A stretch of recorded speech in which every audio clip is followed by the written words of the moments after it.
My name is Bill Watterson. I was born on July 5th, 1958 in Washington, D.C.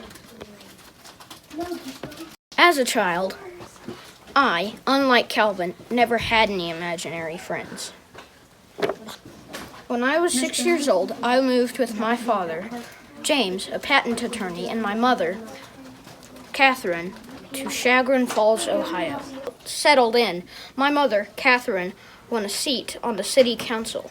My father, James, would get a seat on the city council, but not until some 30 years later.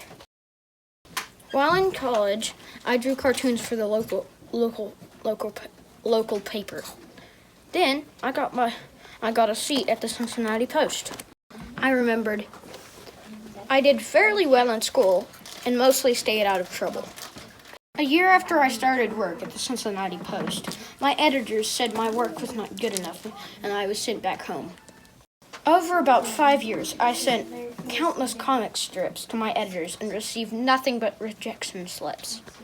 After experimenting with several characters until I came up with Calvin and Hobbes, as soon as I wanted to draw comics and started syndicating my first ever comic strip, Calvin and Hobbes.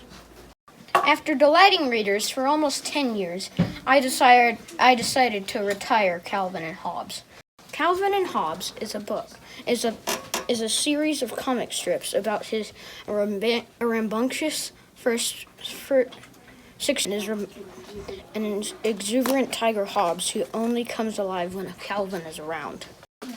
If I had rolled myself along in the strip's popularity for 10 or 20 years, the people now grieving for Calvin and Hobbes would be cursing me dead and complaining to the newspapers to imply newer, livelier comic strips. Currently, I'm 62 years old, and why I'm a world changer is because I delighted readers for almost 10 years with my exuberant comic strips.